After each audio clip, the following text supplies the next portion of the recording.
家好，我係 Jessie。喂，Anna，歡迎大家嚟到心靈研究所 Conscious Lab。今一集嘅主題呢，就係留意腦海中的想法。咁我就有啲嘢想同 Hannah 你分享啦。我發現呢，原來我工作一忙完之後呢，坐定定又或者去斟杯茶飲下嘅時候呢，我個腦呢就自自然然呢就會諗起好多嘢啦。即係例如一陣間要做啲咩啦，聽日有啲咩要安排啦，又或者下個星期有啲咩要交啦，翻工放工搭車嘅時候呢，其實就可以放空休息一下嘅。咁但係咧，我一合埋眼，個腦就會自自然咧，又會飄咗一啲事出嚟咯喎。例如諗翻起尋日同老闆傾過啲乜嘢啊，又或者諗起，咦，上年呢個時候我去旅行啲情景有咩好玩啊？哈！原來我會不停問自己，點解我個腦裏邊有咁多嘢諗，咁活躍，啲記憶力咁好，可唔可以其實停下嘅咧？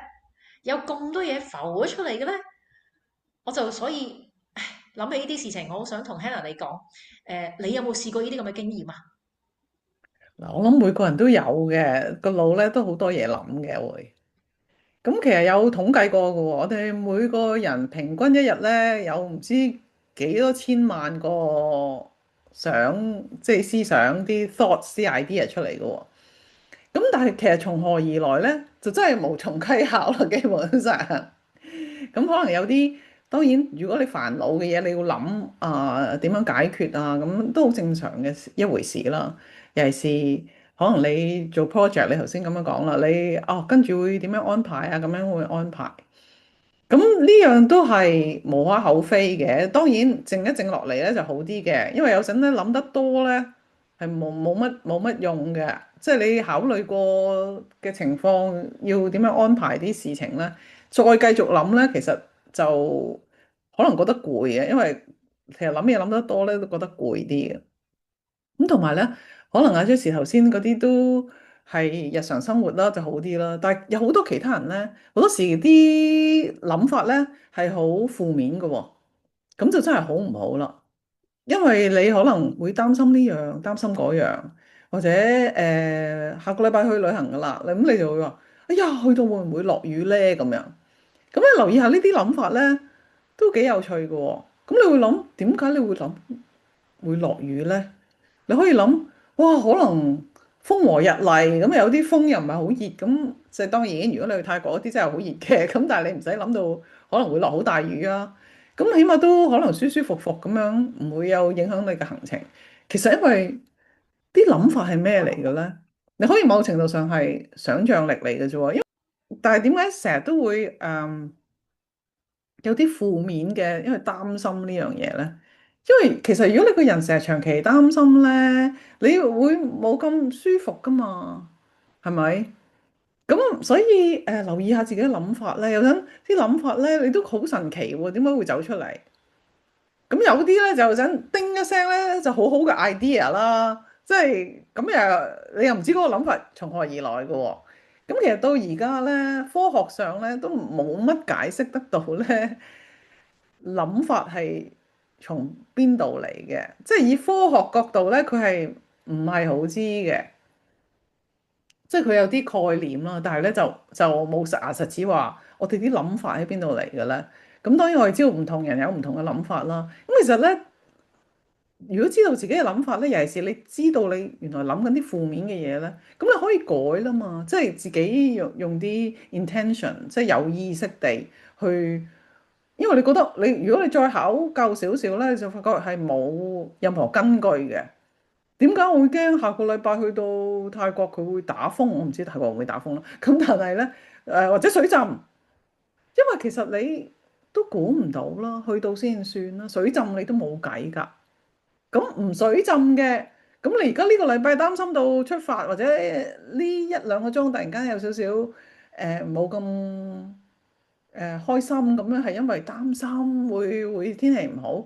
咁你嘅生活質素其實都係降低咗啲啲，因為嗰個擔心，而係冇任何根據嘅。咁如果要水浸，你去到都冇計㗎啦。咁唔水浸嘅，咁其實就冇事咯。而家諗水浸會唔會水浸係多餘咯，係咪啊？一，你講得好啱啊，絕對同意。係啦，咁所以其實留意嘅諗法咧，就要大家要即係跟住要 critical 啲，即係點解我有呢個諗法？咁呢個諗法係咪幫到我？係咪有用？咁如果你當然諗法安排，我下個禮拜要去泰國，咁我要 book 定的士出機場或者點樣？咁呢啲諗法咧係好建設性嘅，係需要嘅日常生活。但係其他有啲咧唔係咁需要，譬如天馬行空咁樣啊，咁個飛機會唔會delay 咧？咁樣即係呢啲咧，好少嘅事嚟嘅，其實好少嘅事，但係其實大家唔覺唔覺咧，好多時呢啲少少負面嘅嘢嚟嘅。點解會擔心飛機會唔會 delay 咧？咁你 expect 佢應該係準時噶嘛，係咪？同埋你擔心係冇用，咁希望大家咧留意多啲自己嘅諗法，尤其是發覺有負面嘅情緒咧，咁就諗下係咪需要負面咧？同埋亦都可以考慮下自己研究下咧，諗下咁點解你會有負面嘅情緒咧？嗱，個個人唔同啊，咁啊自己咧練習下咧，可能咧對生活咧都好大嘅幫助。係啊，我都好有呢個深刻嘅感受，因為好多時同朋友傾開偈，有啲朋友就會好擔心啊，就嚟落雨啦，又落雨啦。咁我話其實必須要落雨嘅喎，唔落雨農夫咁我哋啲農作物點算呢？又或者尤其是呢一排啦，周圍都好熱啊，無論我哋亞洲啦，或者係全個世界歐洲啦，都有熱浪啊，咁亦都打風啦。咁我又會遇上有啲朋友就話：哎呀，好鬼死熱啊！咁我話夏天唔熱，咁就唔係夏天啦。咁唔通你想我哋而家夏天無厘啦更突然間會落雹，又或者好凍咩？咁呢啲情況係大家都唔想發生嘅喎。跟住又好夏天你就驚噶啦，忘咗佢，天氣異常。係啦。係啦，引起自己嘅恐慌驚恐啦，跟住又其實佢哋自己喺度嫌棄緊呢啲咁嘅天氣或者係呢啲咁嘅自然現象啦。